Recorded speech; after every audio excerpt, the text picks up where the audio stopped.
ஆள்காட்டி குருவி வந்து மேலே வந்து கத்துதுன்னா அந்த குருவி கத்திக்கிட்டே அது எங்கே ஆள் இருக்கோ அந்த பக்கம் போகும். அப்போ அவங்க என்ன பண்ணுவாங்க, இதோட கோவிந்தா கிழக்கு நோக்கி போகுது, கிழக்கு நோக்கி போனால் மலையில் நடந்து போகும்போது கிழக்கு நோக்கி போனால் கீழே விழுந்துருவோம். மூக்கு இருக்குல்ல, மூக்கினுடைய நுனியில் ஈ உட்காந்தா வந்து இன்னைக்கு ஏதோ கெட்ட சாக்கியம் நடக்க போகுது அப்படின்னு சொல்லுவார். உண்மையிலே அவர் உயிரோடு இருந்து நாட்டுக்குள்ளே வந்திருந்தாருன்னா அவர்கிட்ட வனத்துறையாக கொடுத்துருந்தோம்னா நாட்டுக்கே பணத்துறையாக மாற்றிருப்பார். துப்பாக்கி வந்து நல்லா தொடச்சிட்டு அதுக்கு ஆயிலெலாம் போட்டு அதுக்கு சந்தனமெல்லாம் தடவி அது ஒரு பயபக்தி. அதாவது என்ன சொல்லுவார்னா, இந்த துப்பாக்கி என்பது எனக்கு உற்ற துணைவன் தான் சொல்லுவார். கோவிந்தா எனக்கு அடுத்து தான் நீனு எல்லாரும் பேசிக்கிறான்டா, எனக்கு அடுத்து அதுதான்டா அப்படிம்பார். அப்படிம்பாரு. ஏன்னா பார்த்தா உத்தரவு கொடுத்துருச்சா தேவரையே. நான் அவர் இறந்துட்டார், நான் காட்ட விட்டு வெளியில் வந்துட்டேன். நான் திட்டணும்னா திட்டலாம், திட்டதுக்கு என்ன இருக்குது, ஒன்றுமே இல்லை. அவரை புகழ்ந்து பேசுவதற்கு சின்ன வேலை அடித்து அந்த மாரியாத்தேவல் மாதிரி ஒன்று அடித்து காளியாத்தேவல் மாதிரி ஒன்று அடித்து ஊழியிருப்பான். அதுக்கு கூட போய் அவர் என்ன செய்வார்னா சுத்தமாக அங்கே சருகுகள் ஏதாவது கிடக்குனா சுத்தம் பண்ணிவிட்டு அந்த இடத்துல அது என்ன தெய்வம்னே தெரியாது, ஆனால் அதை போய் தொட்டு வணங்கி காப்பாற்றா அத்தா அப்பா காப்பாத்துறா. நேயர்களுக்கு வணக்கம். இன்று நம்முடைய தமிழ் தேசிய ஆதரவாளரான திரு முகில் வீரப்பன் அவர்கள் தான் இணைஞ்சிருக்காரு. வணக்கம் சார். வணக்கம். திரு வீரப்பன் அவர்கள் பற்றி நிறைய விஷயங்கள் வந்து நீங்கள் சொல்லுதான் எனக்கு பொது உலகத்துக்கே வந்து தெரியுது இந்த மாதிரியான விஷயங்கள் நடந்தது அப்படின்ட்டு. குறிப்பாக அவருக்கு வந்து தெய்வ பக்தி அதிகம் அப்படின்ற மாதிரிலாம் வந்து நாங்கள் கேள்விப்பட்டிருக்கோம். அதை பற்றி கொஞ்சம் சொல்லுங்கள் சார். காடும் காடு சார்ந்த வாழ்க்கையை தொடங்கிய வீரப்பனார். அவருக்கு குலசாமிங்கிறது குளத்தூர் வட்டம் மேட்டூர் தொகுதி சந்திரியூர் அப்படிங்கிற ஊரில் இருக்கிற முனியப்பசாமி திருத்தலம் தான் அவருக்கு குலசாமி. அங்கே தான் அவருக்கு பேர் வச்சது. ஓகே, வீரப்பன் அப்படிங்கிற பேர் வச்சது அங்கே தான். அந்த கோயிலுக்கு வந்து சிறிய வயதில், அது குறிப்பாக வந்து பிறந்த காலத்துலேருந்து 17 வயசு வரை ஒரு 100க்கும் மேற்பட்ட தடவை வந்து அந்த கோயிலில் வந்து அவர் சாமி கும்பிட்டுருக்காரு. ஒரு தடவை வந்து அவர் மிதிவண்டியிலேயே, அவர் ஊர் கிட்டத்தட்ட ஒரு 26 கிலோமீட்டர் இருக்கும் அந்த கோயிலுக்கும் அவருக்கு வந்து கர்நாடகா, இந்த கோயில் அமைஞ்சிருக்கிறது தமிழ்நாடு பார்டரில். அவங்க ஊர் கோபிநத்தத்தில் கிளம்புனாருன்னா காட்டு வழி சாலையாக வந்தால் பாலாறுலேருந்து தமிழ்நாட்டுக்கு உள்ளே நுழையணும். கோயந்தப்பாடி, அதுக்கப்புறம் காவேரிபுரத்துக்கும் பக்கத்தில் தான் அந்த சந்திரியூர் இருக்குது. அந்த சந்திரியூரில் தான் அவர் அடிக்கடி போய் சாமி கும்பிட்றது வழக்கமாக இருந்தது. இது வந்து அவருக்கு காலகாலமாக இன்றைக்கும் அவங்களுடைய மனைவிகள் பிள்ளைகள் அந்த திருத்தலத்துக்கு போய் பொங்கல் வைப்பதை வழக்கமாக வச்சுருக்காங்க. குறிப்பாக காடுகளுக்கு போகிறதுக்கு முன்னாடி இப்போ அவங்க ஊரில் மாரியம்மன் திருத்தலம் ஒரு பெரிய திருத்தலம் இருக்குது, இன்றைக்கி இருக்குது. அந்த திருத்தலத்தை வந்து கட்டியது டிஎஃப்ஓ சீனிவாசன் அப்படின்லாம் இன்றைக்கி கட்டவிழ்த்து விட்டுக்கிட்டு இருக்காங்க. இல்லை, பொதுமக்கள் நிதியிலிருந்து கட்டப்பட்ட ஒரு திருத்தலம். அப்போ வந்து மாரியம்மா ஆட்டம்னு அந்த பகுதியில் வந்து ஒரு பெரிய ஃபேமஸான ஆட்டம். அது வந்து நான் வந்து அந்த மாரியம்மன் கோயிலே ஆடினவங்களை போய் பார்த்துருக்கேன், அது ஆடும்போதும் பார்த்துருக்கேன். அந்த கோயில் திருவிழா நடக்கும்போது நான் அங்கே இருந்திருக்கேன். 2-3 தடவை அந்த திருவிழாவுக்கு நான் கலந்துருக்கிறேன். அப்போ அந்த ஒரு கையில் துண்டை வச்சு அவங்க ஸ்டெப்பு போட்டு ஆடுற அந்த விதங்கள் வந்து ரொம்ப அற்புதமாக, 100கணக்கான பேர் அழகாக ஆடுவாங்க. அதுக்கு வந்து அந்த பிபி வச்சு ஊதி பயங்கரமாக கொண்டாடுவாங்க. இப்போ வீரப்பனார் அந்த மாரியாத்தா பாடல்களில் வந்து என்ன செய்வாங்கன்னா கேசட்டில் பதிவு பண்ணி காட்டுக்குள்ளேயே டேப் ரெக்கார்டர், சின்ன டேப் ரெக்கார்டர் இருக்குங்களா, கையளவுக்கு இருக்குங்களா, அதில் கேசட்டை போட்டு அதை வந்து வச்சு பாட்டு போட்டு சேத்துக்குழியும் வீரப்பனாரும் ஆடுகிற அந்த மாரியாத்தா நடனம் என்பது ரொம்ப பிரசித்தி பெற்றவை. இன்னொன்று என்ன, காடுகளில் வந்து சத்தமே கேட்காம அஸ்கியில் தான் நாங்கள் பேசிக்குவோம். ஆனால் மாரியாத்தா ஆட்டம் போடும்போது அந்த ஸ்பீக்கரில் சத்தம் கேட்கும்ல, அதுக்காகவே என்ன செய்கிறோம்னா இருண்ட அலங்காட்டு பகுதியில் போய் தான் அந்த வேலையை செய்கிறது. இது அன்னைக்கு அந்த மாதிரி ஒரு சம்பவம் நடக்குது, இன்றைக்கி ஆடணும்னு அவங்க முடிவெடுத்துட்டாங்கன்னா எல்லை பாதுகாப்பை விரிவுபடுத்துவோம் சென்ட்ரின்னு சொல்லிவிட்டு அதை வந்து என்ன செய்வோம்னா சுற்றி வர கண்காணிப்பு போட்டு கண்காணிச்சுக்கிட்டு இருப்போம். ஏன்னா இவங்க ஆடிக்கிட்டு இருப்பாங்க ஜாலியாக, அந்த நேரத்தில் யாராவது வந்துட்டாங்கன்னா சிக்கலாயிரும் அப்படிங்கிறதுக்காக. குறிப்பாக அவர் ஊர்லேருந்து மாதேஸ்வரம் மலை ஒரு வெறும் ஒரு 23-24 கிலோமீட்டர் மலை ஏறணும். அது கொண்டை ஊசி வளைவுகள். அதில் வந்து பார்த்திங்கன்னா இப்போ மாதேஸ்வரம் மலையினுடைய இஷ்ட தெய்வம், அதாவது ரொம்ப நம்பிக்கையான தெய்வம் அது. நீங்கள் அதாவது மாதேஸ்வரன் மலை கோயில் இருக்குல்ல, பெரிய திருத்தலம் அது. அந்த திருத்தலத்துக்கு நேராக அவருடைய இடம், மலையை கடந்து 7 மலை கடந்து பார்த்தீங்கன்னா அவருடைய இடம் ஒரே நேர்கோட்டில் இருக்கும். அப்போ இங்கே அவர் என்ன செய்கிறாருன்னா, அங்கே மாதேஸ்வரன் அப்படிங்கிறது கன்னட பேர். இவர் பெருமாள் கோயில்னு கட்டுறாரு. அதுவும் பெருமாள் தான், அதுவும் சிவன் தான். அப்போ அவருடைய சொந்த இடத்துல 1979 அந்த கோயிலை கட்டி அதை குடமுழுக்கு விழா நடத்தியிருக்கிறாரு. யார்? சொந்த இடத்துலையே. இன்றைக்கும் அந்த கட்டடம் கோயில் இருக்குது. அந்த கோயிலுக்குள்ளே பார்த்தீங்கன்னா உடைக்க முடியாத உண்டியல், இரும்பு உண்டியல் இருந்தது. அந்த உண்டியலில் இருந்த காணிக்கைகள், காசுகள் எல்லாமே வந்து அதிரடிப்படை, கர்நாடக அதிரடிப்படை வந்து அடித்து நொறுக்கி அதை எல்லாத்தையும் திருடிக்கு போயிட்டானுங்க. இப்போ இதை விட இன்னொன்று என்னென்னா, அவர் சொந்த கோயில் கட்டி சாமி கும்பிட்டாலும் அந்த இஷ்ட தெய்வமாக பெருமாளை வணங்கியவர். அவருக்கு ரொம்ப பிடிச்ச திருத்தலம் பெருமாள் கோயில். நீங்கள் டிஎஃப்ஓ சீனிவாசன் படுகொலைக்கு பிறகு அவருக்கு ஒரு நேர்த்தி கடை இருந்திருக்கு. நான் அவனை போட்டுட்டேன்னா உனக்கு நான் மணி கட்டுறேன் அப்படின்னு ஒரு நேர்த்தி கடை. ஒச்சரப்பன் திருக்கோயில்னு ஒரு கோயில் இருக்குது. அது எங்கன்னா மேட்டூர் வட்டத்திலேயே வரும், சேலம் மாவட்டம். அது குளத்தூர்லேருந்து பெரிய தண்டா, அதாவது முதல்ல நாயக்கன் தண்டா, அதுக்கப்புறம் சிறிய தண்டா, அதுக்கப்புறம் பெரிய தண்டா. அந்த பெரிய தண்டாவிலேருந்து பார்த்திங்கன்னா காடு தொடங்கிடும். அந்த காட்டிலேருந்து கிட்டத்தட்ட ஒரு 8 கிலோமீட்டர் காட்டுக்குள்ளே வழி. ஆமாம், அடர்ந்த வனப்பகுதி அது. யானைகள், சிறுத்தைகள், புலிகள் எல்லாமே வாழக்கூடிய இடம். பாலாறு அந்த கோயிலுக்கு பின்னாடி தான் ஓடும். ஒச்சரப்பன் கோயில்னால் அந்த கோயிலில் வந்து பார்த்திங்கன்னா வேல்கள் நிறைய இருக்கும். ஆனால் அந்த வேல்கள்லாம் பார்த்திங்கன்னா வளைஞ்சி நெளிஞ்சு ஒடிஞ்சு அப்படி கிடக்கும். என்னன்னா, இந்த யானைகள் தன் கோபத்தை தீர்த்துக்கிறதுக்கு அங்கே வந்து அதுகளை போட்டு உடைக்கிறது, உடைச்சி வளைச்சி வச்சுருக்கும் எல்லாத்தையும். அப்போ டிஎஃப்ஓ சீனிவாசன் கொலைக்கு பிறகு அவர் வந்து என்ன செய்கிறாருன்னா, அந்த கோயிலுக்கு ஒரு நேர்த்தி கடை, நான் உனக்கு ஆலய மணி கட்டி வைக்கிறேன் அப்படின்னு சொல்லி கட்டுறார். அந்த நிகழ்ச்சிக்கு பிறகு அங்கே ஒரு ஒடிச மரம்னு ஒரு மரம் இருக்குது. அந்த மரத்தில் தான் கட்டி தொங்கும் நினைக்கும். அப்போ அந்த மணி இருக்குல்ல, அதில் வந்து உபயம் எம் வீரப்பன் அப்படின்னு எழுதியிருப்பார். இதை அதிரடிப்படை என்ன செய்கிறான், கலட்டி எடுத்துகிட்டு போயிடுறான். கலட்டி எடுத்துகிட்டு போயிட்டு மேலே திருடன் அப்படின்னு இவங்க எழுதி வச்சிடுறாங்க. அப்போ வந்து யார் அந்த அதிகாரத்தில் இருந்ததுன்னா தேவாரம். கீழ் அதிகாரத்தில் இருந்தது யாருன்னா ஆடுதிரடி கோபாலகிருஷ்ணன். அந்த டீம் தான் அந்த வேலையை செஞ்சு கலட்டிட்டு போன நாளையிலேருந்து கலட்டின போலீஸுக்கு ஏதோ வயிற்று வலி, வாந்து வலி, உடம்பு சரியில்லாமல் போனோன்னா, இங்கே பாடுறா ஒச்சரப்பன் தான் உனக்கு கோளாறு பண்ணிட்டாரு, மணியை கொண்டே கட்டுக்கலாம் இல்லைனா செத்து போயிருவி அப்படின்னு சொல்லியிருக்காங்க. யாரோ பயந்துக்கிட்டு கொண்டாந்து திருப்பி கட்டிட்டாங்க. அந்த மணியில் இன்னைக்கும் திருடன்னு எழுதியிருக்கு. அதை விரைவில் நான் இப்போ காட்டுக்கு போகிறேன். வனத்துறை அமைச்சர்கிட்ட அனுமதி கேட்டிருக்கேன். அனுமதி கேட்டுட்டு நான் அந்த மணியை போய் கலட்டி அங்கேயே ஆசாரியை கூட்டிகிட்டு போயிட்டு, ஏன்னா அதை கலட்டி எடுத்துகிட்டு வர எனக்கு அதில் நம்பிக்கை இல்லை. இருந்தாலும் கூட வீரப்பனார் கட்டிய அந்த மணி பாதுகாக்கப்பட வேண்டும் என்பதற்காக அந்த திருடன் அப்படிங்கிற அந்த வார்த்தையை அழிக்கணும் அப்படிங்கிற ஒரு முனைப்பில் நான் இப்போ இருந்துக்கிட்டு இருக்கேன். விரைவில் அது நான் ஏற்பாடு பண்ண போகிறேன். ஒன்று. அதுக்கப்புறம் அவர் வந்து பார்த்திங்கன்னா மிக வணங்கிய தெய்வங்களில் பண்ணாரியம்மன் திருத்தலம். அது வந்து சத்தியமங்கலம் வனப்பகுதியில் ஒட்டி இருக்குது. பெரிய பண்ணாரியம்மன் கோயிலுங்கிறது சாலையில் இருக்குமே, இல்லை அது வந்து ஒரு கிராமப்புறத்தில் வெளியிலே இருக்குது. அங்கேயும் ஒரு அதிரடிப்படை இருந்தது, மிகப்பெரிய அதிரடிப்படை. அங்கே தான் தேவாரம்லாம் தங்கியிருந்தது. அந்த திருத்தலத்தில் தான் வீரப்பனாருடைய மனைவி முத்துலட்சுமியை கொண்டு வந்து கொடுமைப்படுத்தியதும் அங்கே தான். ஆனால் அதை விட இன்னொரு பண்ணாரியம்மன் இருக்குது.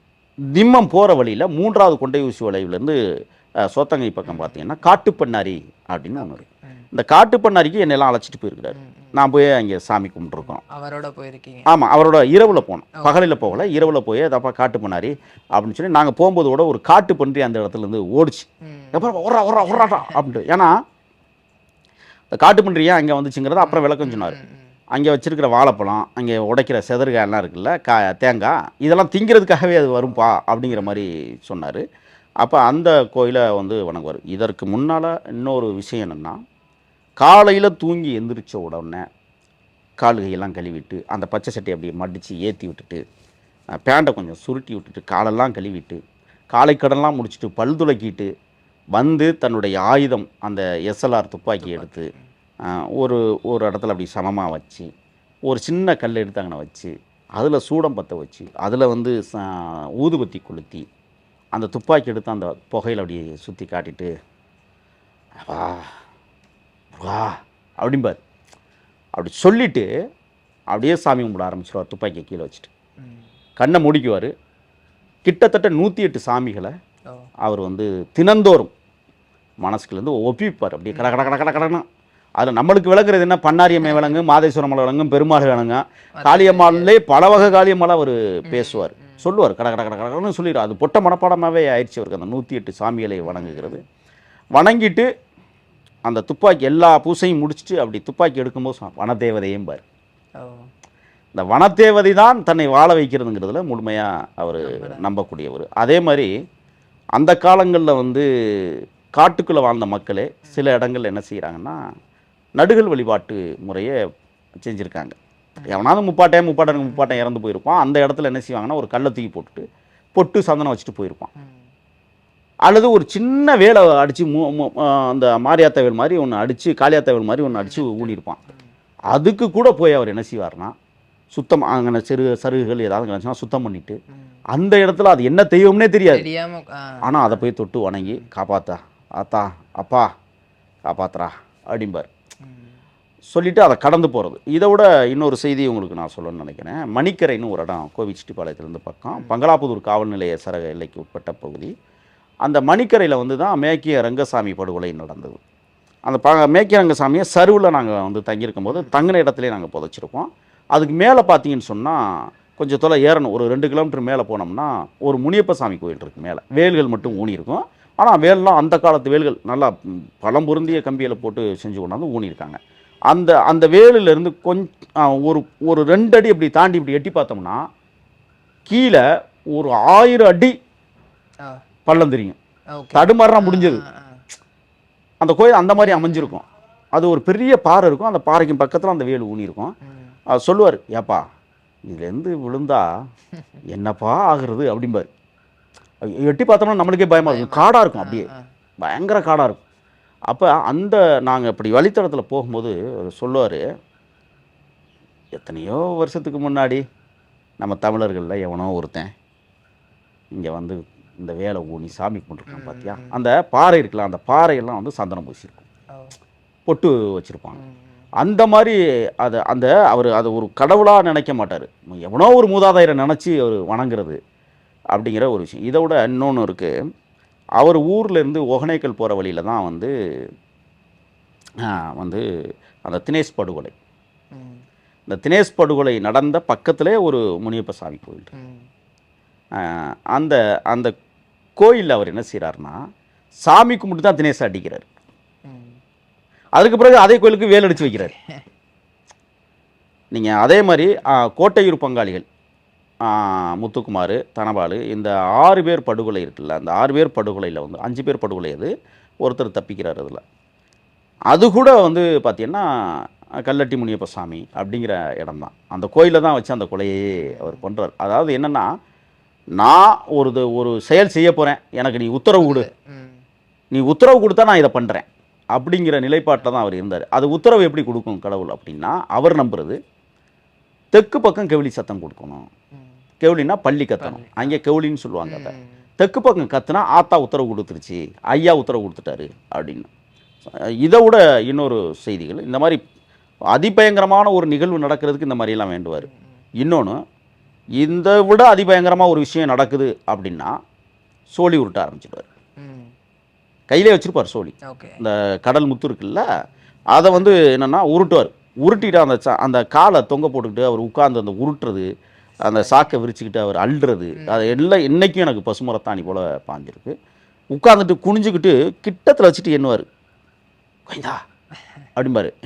என்னண்ணா டேய் ஆத்தா உத்தரவு கொடுத்துருச்சா வனதேவதையே. அந்த வனதேவதைன்னு சொல்கிற அந்த வாக்கியம் இருக்குல்ல, ரொம்ப முக்கியமானது. அதில் ஒத்த எண்ணிக்கையில் விழுந்தால் மட்டும்தான் வனதேவதை உத்தரவு கொடுத்ததாக நம்புவார். 2 விழுந்துச்சுன்னா ஆத்தா ஒன்றும் சொல்ல மாட்டேங்குதடா. இதை நான் எங்கே பார்த்தேன்னா, ராஜகுமாரை காட்டுக்குள் அழைத்து செல்கிற கன்னட சூப்பர் ஸ்டாரை பலமுறை சோழி உருட்டி பார்த்தார். ஆகுமா, நடக்காதா, நடக்கலை. நான் இருக்கும்போது 2 முறை கடத்த போய் 2 முறையும் ஃபெயிலியர். அப்போ சொல்லுவார், என்னடா ஆத்தா ஒன்றும் உத்தரவு கொடுக்க மாட்டேங்குதே, சரி வாங்க போய் பார்ப்போம் அப்படின்னு சொல்லுவார். 2 தடவை அது ஃபெயிலியர் ஆன திட்டம். 3ஆவது முறை தான் அது சக்ஸஸ்ஃபுல் ஆனது. இந்த மாதிரி அதே மாதிரி இன்னொன்று செய்வார், சாமி புத்தகங்களை நிறைய படிப்பார். கடவுள் சார்ந்த புத்தகங்களை கூர்ந்து படிப்பார். அதாவது புராண இதிகாச புத்தகங்களை, இப்போ வந்து ராமாயணம் படிப்பார். எனக்கு தெரிஞ்சு ராமாயணம்லாம் படிச்சிருக்கிறார். நாங்கள் வந்து என்ன சொல்லுவோம்னா, மணிமேகலை காப்பியத்தையெல்லாம் நான் வந்து மணிமேகலைன்னு ஒன்று இருக்குனே, அது சிவக சிந்தாமணி எழுதுனது இது அப்படிங்கிற மணிமேகலை காப்பியத்தை வந்து எழுதுனது வந்து சீத்தலை சாத்தனார்னே, சிவக சிந்தாமணிலாம் இருக்குது, இதெல்லாம் படிக்கணும் நீங்கள் அப்படின்னு சொல்லும்போது ஏப்பா படித்ததை சொல்லுப்பா அப்படிம்பாரு. எங்கப்பா அது இத்த தண்டி இருக்குப்பா அப்படிம்பாரு. இந்த மாதிரி கடவுள் மீது அதே மாதிரி சூரியனை பார்த்து வணங்கும்போது சொல்லுவார். உட்காரும்போது சாயங்காலம் எங்களுக்குள்ள வந்து பயிற்சி வகுப்புகள் நடக்கும். அப்போ சூரியனை ஏன் கும்பிட்றோங்கிறது அவர் சொல்லி தான் எனக்கே தெரியும். தமிழர்களுடைய முதல் தெய்வமே சூரியன் தான். அதுக்கு தான் சங்கராந்தி பொங்கலை வைக்கணும். நம்ம வீட்டுக்கு வீடு வந்து ஏன் சூரிய பொங்கல் படைக்கிறோம்னா அது காரணம் என்னென்னா, அது வந்து நம்மளெல்லாம் கொன்றும் சுட்டரிச்சிடும் கிட்டத்தில் வந்தால் சாம்பலாக்கிடும்னு பயந்ததுனால அதை வந்து நம்ம கும்பிட்றப்பா அப்படின்னு அவர் சொல்லி தான் எனக்கே தெரியும். அதுக்கப்புறம் நம்ம வரலாற்றுகளை சிறையில் போய் உட்காந்து படித்தோம், ஆய்வுகளை செஞ்சோம். இது அவர் சொன்னது உண்மைதான் அப்படிங்கிற மாதிரி. அதே மாதிரி மூட நம்பிக்கை உள்ள மனிதனாகத்தான் கடைசி வரை அவர் வாழ்ந்தார். மூட நம்பிக்கை நிறைய அவருக்கு. அதான் அதான் மூட நம்பிக்கைனா என்ன செய்வார்னா, நடந்து போகும்போது நல்ல பாம்பு குறிக்க போனால் எதுவுமே நடக்காது, அதை அடித்து கொண்டுட்டு தான் போகணும் அப்படிங்கிற ஒரு மூட நம்பிக்கை. ரெண்டாவது, ஆள்காட்டி குருவி வந்து மேலே வந்து கத்துதுன்னா அந்த குருவி கத்திக்கிட்டே அது எங்கே ஆள் இருக்கோ அந்த பக்கம் போகும். அப்போ அவங்க என்ன பண்ணுவாங்க, இதோட கோவிந்தா கிழக்கு நோக்கி போகுது, கிழக்கு நோக்கி போனால் மலையில் நடந்து போகும்போது கிழக்கு நோக்கி போனால் கீழே விழுந்துருவோம். அப்போ அவர் என்ன செய்வார், வழித்திசையை மாற்றுவார். இந்த மாதிரியான ஒரு மூட நம்பிக்கை. பள்ளி சத்தம் கேட்குறத வந்து கெவிலி சத்தம் சொல்லிடுச்சிடான்னு சொல்லி ஒரு நம்பிக்கை. ஆனால் சில மூக்கு இருக்குல்ல, மூக்கினுடைய நுனியில் உட்காந்தா வந்து இன்றைக்கி ஏதோ கெட்ட சாக்கியம் நடக்க போகுது அப்படின்னு சொல்லுவார். ஒரு தடவை அப்படி தான் காடுகளுக்குள்ள நாங்கள் உட்காந்துக்கிட்டு இருக்கும்போது சில விஷயங்கள் அது வந்து சரியாயிடும். என்னென்னா, என்னெல்லாம் கூப்பிட்டு கருப்பு அப்படின்னாரு. என்னென்ன அப்படின்னா, என்னப்பா கோயந்தா அப்படின்னாரு. என்ன கனவுல ராத்திரி முன்னாடி இருக்கிற 2 பல்லும் விழுந்துருச்சப்பா அப்படின்னாரு. அப்படின்னா போன முடிய 2ம் பாருங்கப்பா அதை 2 பேரும் அப்போ தான் வெள்ளி திருப்பூர் காவல் நிலைய தாக்குதல் முடிச்சுட்டு வெளியில் போயிருக்காங்க. சில வேலைகளுக்காக அனுப்பியிருக்காங்க. காசு இல்லாத காலகட்டம் அதெல்லாம். அப்போ வந்து 2 பல்லு விழுந்துருச்சுன்னு சொல்லும்போது மக்கா நாள் செய்தித்தாளில் வருது, 2 பேர் கைதுன்னு வருது. இதெல்லாம் நம்பக்கூடியதாக இருக்குது. அதே மாதிரி என்ன செய்வார்னா, கிழக்கு நோக்கி உட்காந்துக்கிட்டு சூரியனை பார்ப்பார். பார்த்துட்டு அப்பா இந்த சூரியன் இருக்குல்லப்பா, அதில் கருமேகம் பாரு தூள் தூளாக அப்படி நகண்டு போகுதா? ஆமாண்ணே, இன்னைக்கு சாயங்காலம் ஒரு 3 மணிக்கெல்லாம் மழை வந்துருப்பா அப்படிம்பாரு. அவர் எதுக்காக எச்சரிக்கை விடுக்கிறாருன்னு சொன்னால், அரிசி பருப்பு அதாவது அங்கெங்கம்மா கிடக்கும். இதை விட முக்கியமானது என்னென்னா, மாமிச வத்தல் கிடக்கும், காயும் அல்லது மூட்டை கட்டி வச்சுருப்போம். அப்பா அதெல்லாம் நனையாமல் பார்த்துக்கோங்கப்பா, டேராவை கட்டிடுங்கப்பா மழை வர்றதுக்குள்ள. இதை எச்சரிக்கைப்படுத்துகிற தன்மையும் அவர்கிட்ட நிறையா இருக்குது. கரெக்டாக நடக்குமா சார்? அது நடக்கு. சில இடங்களில் அவர் நினச்சது மாதிரி எனக்கு தெரிஞ்சு கூடுமான 190% சரியாக கணிப்பார். என்னை பொறுத்தவரை என்னென்னா, உண்மையிலே அவர் உயிரோடு இருந்து நாட்டுக்குள்ளே வந்திருந்தார்னா அவர்கிட்ட வனத்துறையாக கொடுத்துருந்தோம்னா நாட்டுக்கே பணத்துறையாக மாற்றிருப்பார். அந்த லெவலுக்கு வந்து யோசிக்கக்கூடிய ஒரு மனிதர். இன்னொரு விஷயம் என்னென்னா, ஒரு மரம் இருக்குது, அந்த மரத்தில் வந்து ஒரு ஆணி அடிக்க விட மாட்டார். வா உயிர்ப்பா வலிக்கும் பாதுக்கு, ஏப்பா அதை போய் செய்கிற, மூக்களை வச்சு கொத்தாதப்பா, கொம்புத்தேன் எடுக்கிறது கூட கொத்தக்கூடாமல் கையை விட்டு எடுங்க பாம்பார்.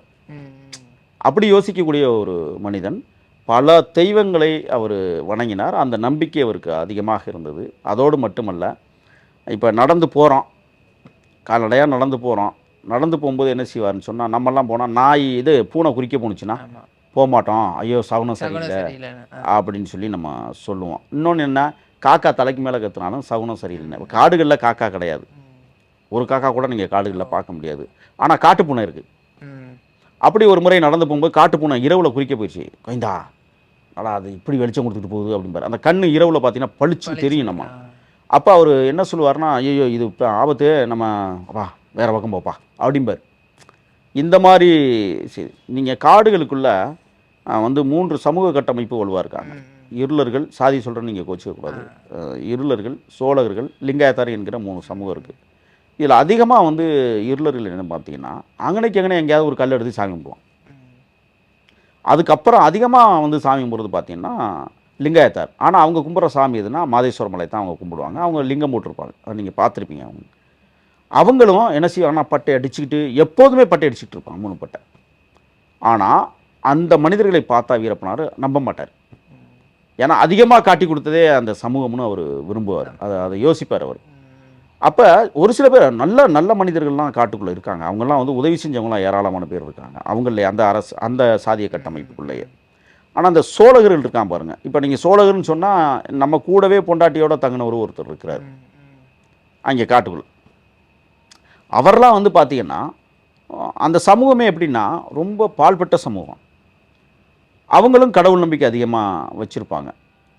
யாரெல்லாம் அவர் நீங்கள் முதல்ல பேர் வைக்கும் போதே பாருங்கள், எனக்கு பேர் வச்சார் கருப்புசாமி, ம். இன்னொருத்தருக்கு கந்தசாமி, சாமின்றது. இன்னொருத்தருக்கு கோபாலசாமி, ம். இப்படி சாமி சாமின்னு தான் ஒருத்தருக்கு வச்சார், பாண்டிசாமின்னு வச்சார். இந்த சாமிங்கிறது அவருக்கு ரொம்பவே பிடிக்கும். அதனால தான் நீங்கள் படையிலே நீங்கள் இருக்கும்போது பார்த்தீங்கன்னா ரங்கசாமி அப்படிங்கிறது இயல்பாகவே அந்த பகுதியில் ரங்கசாமிங்கிறது அதிகமான பேராக இருக்கும். மாதேஷு அப்படிங்கிறது அந்த மாதேஸ்வர மலையை ஒட்டி மாதேசுவாமி அப்படிம்பாங்க. அவங்க கன்னடத்தில் வந்து அந்த மாதிரி மாதேசுவாமின்னு சொல்லுவாங்கன்னு வச்சுங்களேன். இந்த மாதிரி சாமின்னு பேர் வைக்காமல் இருக்க மாட்டார். அப்பா பேர் மாற்றணுப்பா, சரிப்பா, என்னப்பா அவர் பேர் அப்படிம்பார். சரி முத்துசாமின்னு வை அப்படிம்பார். இந்த சாமின்னு சேர்க்குற வார்த்தைகள் அடக்கிய பெயர்களை தான் அவர் வந்து தன் படை வீரர்களுக்கே வச்சு அழகு பார்த்தார். ஆக இறைவனுக்கும் வீரப்பனாருக்கும் ஒரு நெருங்கிய தொடர்பு என்பது அவரை சார்ந்த தனிப்பட்ட விஷயமாக இருந்தாலும் நிறைய அவர் அந்த இறை நம்பிக்கையோடு தான் இறுதி வரை வாழ்ந்தார். அவர் கடைசி காலத்தில் கூட நிச்சயமாக நம்ம சாக போகிறோம்னு தெரிஞ்சிருக்க வாய்ப்பில்லை. அப்படி ஒரு இடத்துக்கு அவர் கிளம்பி இருந்தாரே ஆனால் அவர் நிச்சயமாக 108 சாமியை வணங்கிட்டு தான் அந்த இடத்த விட்டு கிளம்புவார். அப்படி ஒரு பெரிய பக்தர் அவர். கையிலே வந்து நீங்கள் பார்த்தீங்கன்னா 24 மணி நேரமும் துருநூறு பாக்கெட் பையிலே வச்சுருப்பார். அவர் துருநூறு பூசுறதே ஒரு அழகுங்க. அப்படி எடுத்து அப்படி நேராக அப்படி நீட்டி அப்படி போட்டு அந்த மீசையை கொஞ்சம் வருடி விட்டு ஒரு செருமிட்டு அந்த துப்பாக்கி எடுக்கிற அந்த பாங்கே தனி அழகு. அதோடு மட்டும் இல்லை, இந்த பூவரச மரம் அதெல்லாம் இங்கே காடுகளில் இல்லை, ஆனால் அரச மரம் காடில் இருக்குது. அதாவது மனிதர்கள் வாழுகிற இடத்துல தான் சில மரங்கள் இருக்கும். அதில் அந்த அரச மரம் அங்கங்கே குருவிகள் ஒன்றாந்து இந்த அரச மரத்தை பார்த்தாருன்னா போயிட்டு உட்காந்துருவாருங்கண்ணா. உட்காந்து கொஞ்சம் நேரம் இருப்பார். என்னண்ணேங்கண்ணா அப்படின்னா, இல்லைப்பா அந்த காற்று உடம்புக்கு நல்லதுப்பா, அரச மர காற்று வந்து உடம்புக்கு நல்லது, சத்த நேரம் இருந்துட்டு போமே அப்படின்னு இந்த மாதிரி மெஞ்ஞான அறிவியல் பூர்வமாகவும் யோசிக்கக்கூடிய ஒரு தன்மையுடையவர் தான் மதிப்பிற்குரிய வீரப்பனார் அவர்கள். இந்த மாதிரி நிறைய அவரை பற்றி சொல்லிக்கிட்டு போயிட்டே இருக்கலாம், அவ்வளோ விடயங்கள் இருக்குது. அது மாதிரி அவருடைய அந்த பழக்க வழக்கங்கள் இப்போ நம்ம வந்து ஒரு சில விஷயங்கள் ஃபாலோ பண்ணுவோம் சார் தெய்வீக முறையில். இப்போ வந்து அமாவாசை அன்னைக்கு இதை பண்ணுவோம், இப்போ ஒரு பொழுது இருப்போம் சாப்பிடாம இருப்போம், இந்த மாதிரி விஷயங்கள் நம்ம வந்து நார்மலாக பண்ணுவோம். அவர் ஏதாவது இந்த மாதிரி பழக்க சரியான கேள்வி இது. அம்மா நினைவு நாள் இருக்குல்ல, அதை மறக்காமல் அவருடைய அம்மா நினைவு நாள் அன்னைக்கு அவர் கறி சாப்பிட மாட்டார், சுத்த சைவம் தான் அவர் இது பண்ணுவார். அமாவாசை நாட்களில் குளிச்சுட்டு பயபக்தியோடு இருப்பார். அன்னைக்கு மட்டும் கொஞ்சம் உஷாராக இருப்பாங்க. அமாவாசைங்கிறது ரொம்ப உஷாராக இருப்பாங்க. பௌர்ணமி அப்படின்னாலும் ரொம்ப உஷாராக அவங்க நடந்து கொள்கிற விதம். இதில் என்னென்னா, ஒரு தடவை அப்படி தான் ஆயுத பூசை நாங்கள் கொண்டாடணும் காட்டில். அப்படி கொண்டாடும் போது என்ன செய்வாங்கன்னா, நாளைக்கு ஆயுத பூசைனா இன்றைக்கே துப்பாக்கி எல்லாம் வந்து எண்ணெயில் போட்டு கழுவணும், தேங்காய் எண்ணெயில் போட்டு கழுவணும், இல்லைன்னா மண்ணெண்ணெயில் போட்டு அந்த மிஷின்லாம் சரி பண்ணிவிட்டு தேங்காய் எண்ணெயில் போட்டு துடைக்கணும், எல்லாமே தண்ணி ஊற்றி கழுவக்கூடாது அதுக்கு. அப்போ ஒரு தடவை அப்படி தான் அவருடைய எஸ்எல்ஆர் வந்து பக்காவாக ஆயுத பூசைக்கெல்லாம் கழுவி புதுசாக்கி எண்ணெயெல்லாம் போட்டு பக்கா வச்சுருந்தார். அந்த துப்பாக்கி வந்து ஆயுத பூசைக்கு கொண்டாடிட்டு சந்தனமெல்லாம் பூசி வச்சுருந்தார். ஒரு 4-5 நாளையில் வாழங்குழி பள்ளங்கிற இடத்துல வந்து அதிரடிப்படைக்கும் எங்களுக்குமான ஒரு சண்டை. அந்த சண்டையில் அவருடைய துப்பாக்கி வேலை செய்யலை. என்னடா காரணம்னா அதிகமாக கழுவிட்டார். அவர் சொல்லுவார் என்னென்னா, இன்னைக்கு போச்சப்பா அப்படிம்பார், ஒரு 4 பேரை பழி தீர்த்துருக்கலாம்ப்பா அப்படிம்பார். இந்த ஆயுத பூசை அன்னைக்கு கழுவுற விதமே அடுத்த வருஷம் ஆயுத பூசைக்கு ரொம்ப கவனமாக கழுவுனார். அதுக்கப்புறம் உட்காந்து அதை சரி பண்ணி அதெல்லாம் பண்ணாருன்னு வச்சுக்கோங்களேன். இந்த மாதிரி ஆயுத பூசை பொங்கல் அன்னைக்கு பார்த்தீங்கன்னு சொன்னால் காலையிலே எழுந்திரிச்சு குளிச்சுட்டு அந்த துப்பாக்கி வந்து நல்லா தொடச்சிட்டு அதுக்கு ஆயிலெலாம் போட்டு அதுக்கு சந்தனமெல்லாம் தடவி அது ஒரு பயபக்தி. அதாவது என்ன சொல்லுவார்னா, இந்த துப்பாக்கி என்பது எனக்கு உற்ற துணைவன் தான் சொல்லுவார். கோயந்தா எனக்கு அடுத்து தான் நீன்னு எல்லாரும் பேசிக்கிறான்டா, எனக்கு அடுத்து அதுதான்டா அப்படிம்பார். அப்படி ஒரு அந்த துப்பாக்கி அவ்வளோ மரியாதை கொடுப்பார். முள்ளுகளில் கீரை கூட விட மாட்டார் அதை. ஏன்னா அவர் அது என்ன தான் உயிர் இதில் தான் இருக்குது அப்படிங்கிறத அவர் நம்புகிறாரு. அதே மாதிரி அப்பா நினைவு நாளுக்கும் ரொம்ப சில நேரங்களில் நான் இப்போ சொன்னாலும் எனக்கே கண்ணு கலங்குது. அம்மா வந்து புற்றுநோயில் செத்து போகுது, அப்பா வந்து காட்டு எருமை குத்தி செத்து போகிறாரு. அப்பாவோட அம்மாவை ரொம்ப அளவு கடந்து நேசிக்கக்கூடியதுங்க. அவர் சொல்லுவார், எத்தனையோ நாள் பசி பட்டினிப்பா, கேழ்வரகு களி கிடைக்காது, ராகி களின்னு அங்கே சொல்லுவாங்க.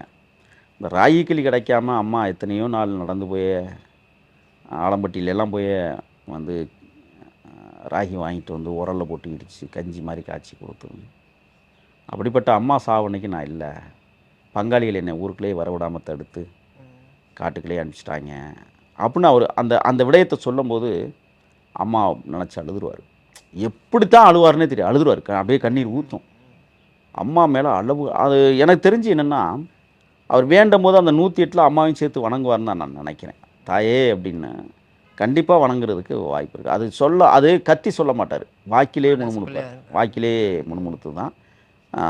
அதாவது மூதாதையர்கள் கூட அதே மாதிரி தங்கை மாரியம்மா சாவும் அவருக்கு மறக்க முடியாதுன்னு சொல்லுவார். ஏன்னா ஓவியமாக ஒன்றா 2 பேரும் வந்து சோழ கொள்ளையில் குருவிக்கு பொம்மையடித்து விரட்டிய அந்த அனுபவங்களும், தங்கச்சியை கால்நடையாக நடந்து பள்ளிக்கூடத்தில் கொண்டே விட்டு வந்த அனுபவங்களும், அவருக்கு அது கடைசி வரை அந்த தங்கச்சி மேலே ஒரு மிகப்பெரிய பாசம். அதெல்லாம் வந்து பார்த்திங்கன்னா ஒரு கடவுளுக்கு சமமானவர்கள் அப்படின்னு தான் அவர் கருதினார். தன் தாயும் தன் தங்கையும் தன் தகப்பனும் வந்து கூடவே இருப்பதாகத்தான் அவர் ஒன்று. அவர் அடிக்கடி சொல்லுவார் என்னென்னா, நம்மளை விட்டு அவங்க போகலப்பா, நம்ம கூடவே இருக்காங்க அப்படிம்பார். அதே மாதிரி அம்மா வந்து அடிக்கடி கனவுல வரும்னு சொல்லுவார். எங்கள் அம்மா அன்னைக்கு கனவுல வந்துச்சு, அப்படி வந்தால் நல்லதுன்னு நினைப்பார். அப்பா கனவை பற்றி ஒரு நாள் அவர் சொன்னதில்லை எனக்கிட்ட எல்லாம், அம்மா கனவை நிறைய சொல்லியிருக்கிறாரு. இந்த ஜோதிடம் இது குறித்துலாம் அவருக்கு நம்பிக்கை இருக்கா சார்? அதெல்லாம் பலமாக நம்புவார் அவர்? இல்லை, அதான் மூட நம்பிக்கை அவருக்கு அதிகமாக உண்டு. ஒன்று. ரெண்டாவது என்னென்னா, நாம் எப்போ சாக போகிறோம் அப்படிங்கிற புத்தகத்தை எடுத்துக்கிட்டு புரட்டி படிச்சுக்கிட்டு இருப்பார். அது அவருக்கு வந்து அவருக்கு அப்பா எனக்கு இந்த ராசி போயிட்டு இருக்குப்பா, இந்த ராசியில் என்ன நடக்கும்பா அப்படின்னு அவருக்கு சாதகம் பார்ப்பார். நான் சொல்கிறது சாதகமாக இருக்கிறதுக்கு பேர் தான் சாதகம்னே அப்படிம்பேன் அவர்கிட்ட. நீ எல்லாத்துக்கும் நக்கல் பண்ண, உனக்கு பிடிக்கலன்னு சும்மா அட அப்படிம்பார் என்கிட்ட. ஏன்னா நாங்கள் இறை நம்பிக்கை இல்லாதவர்கள் தான் ஒரு டீம் உள்ளே போயிருக்கிறோம். நாங்கள் திராவிட கழகத்துலேருந்து போனவங்க நாங்கள்லாம். அப்போ அவருக்கு வந்து இதெல்லாம் நம்ம சொல்லி புரிய வைக்கக்கூடாது. இன்னொன்று என்னென்னா, அதனாலேயே ஒரு கருத்து மோதல் வந்துடக்கூடாதுங்கிறதுலேயும் நாங்கள் கவனமாக இருப்போம். அவருடைய விருப்பத்தை அவர் செய்கிறாரு, நாங்கள் எங்களுடைய விருப்பத்தை பண்ணுறோம் அப்படின்னு நம்ம வந்து இந்த ரீதியில் ஏதாவது பிரச்சனை வந்துடக்கூடாதுன்னு ரொம்ப கவனம். நான் ஒன்றே ஒன்று உங்களுக்கு சொல்கிறேன். இப்போ ஒரு நண்பரோட வந்து 2 வருஷம் 3 வருஷம் நம்ம பழகுறோம்னு வச்சுங்களேன், 3ஆவது வருஷம் ஏதாவது ஒரு சின்ன தப்பு பண்ணிட்டா கூட அது பகையை மாறிடுற வாய்ப்பு இருக்குது, உண்டு தானே? கண்டிப்பாக சார். ஆனால் வீரப்பனாட்ட நாங்கள் எந்த ஒரு சிறுப்பிலையும் பார்க்காமல் பகை உணர்வு வந்ததே கிடையாது. இப்போ நான் அவர் இறந்துட்டார், நான் காட்டை விட்டு வெளியில் வந்துட்டேன். நான் திட்டணும்னா திட்டலாம், திட்டதுக்கு என்ன இருக்குது? ஒன்றுமே இல்லை. அவரை புகழ்ந்து பேசுவதற்கு எனக்கு வாய்ப்பு கொடுத்துருக்கேன். நான் இன்னமும் சொல்கிறேன், எத்தனையோ பேர் அவங்க கூட்டாளிகளாக இருந்திருக்காங்க, செத்துருக்குறாங்க, இன்னமும் உயிரோட கூட இருக்கிறாங்க. ஆனால் என்னை பற்றி நீ பேசிக்கொண்டே இருப்பாய் என்கிற ஒரு நிலைப்பாட்டை எனக்கு ஒருத்தருக்கு தான் தந்திருக்கிறாருன்னு நான் யோசிக்கிறேன். ஏன்னா அவரோடு வாழ்ந்த நாட்களில் எதையுமே மறக்க முடியாத அனுபவங்கள் என் வாழ்க்கையில் இன்றைக்கி இருக்குது. இன்றைக்கி வந்து அவர் இறந்தே கிட்டத்தட்ட 22 வருஷம் ஆச்சு. நான் அவர் கூட பயணித்ததே கிட்டத்தட்ட வந்து 26 வருஷம் ஆச்சு. 26 வருஷத்துக்கு மேலே ஆச்சு. நான் இன்றைக்கி பேசுகிற விடயங்கள் அன்னைக்கு நடந்தது. அப்போ அந்த நினைவாற்றலை எனக்கு இன்றைக்கும் கொடுத்து கொண்டிருக்கிறார், எனக்குள் வாழ்ந்து கொண்டிருக்கார். எப்படி அவர் வந்து அவங்க அப்பா அம்மாவை வந்து என்னோட தான் அவங்க இருக்கிறாங்க, எல்லா கடவுளும் எனக்கு துணையாக இருக்குது அப்படின்னு அவர் எப்படி நம்புகிறாரோ, அதே போல் தான் இப்போ நான் என்ன நம்புகிறேன்னா, உண்மையிலேயே நான் இந்த சக்தியை பெறுவதற்கும் இந்த நினைவுகளை உங்களோடு பகிர்ந்து கொள்வதற்கும் எனக்கு இன்றைக்கும் ஒரு இறைவனாக, கடவுளாக, இன்னும் சொல்லப்போனால் என்னோடு வாழ்ந்து கொண்டிருப்பதாகவே நான் நினைத்து கொண்டிருக்கிற மகத்தான மாமனிதர் வீரப்பனார் அவர்கள். அதில் எந்த மாற்று கருத்தும் இல்லை. நான் எவ்வளவோ பேரோட பழகியிருக்கிறேன். ஆனால் அந்த தலைவனிடம் இருந்த செயற்பாடுகளை, அவர் செய்த நடவடிக்கைகளை, அவர் எனக்கு கற்றுக் கொடுத்த விடயங்களை நான் இன்றும் மறக்காமல் பயணிக்கிறேன் என்றால், உண்மையிலேயே அவர் என்னுடன் வாழ்ந்து கொண்டிருக்கிறார், என்னை ஒருவரைத்தான் அவர் இயக்கி கொண்டிருக்கிறார் அப்படிங்கிறத நான் ஆழமாக நம்புகிறேன். அடுத்தடுத்த நிகழ்வுகளை தொடர்ந்து பேசுகிறேன் சார். தகவலுக்கு நன்றி சார். நன்றி.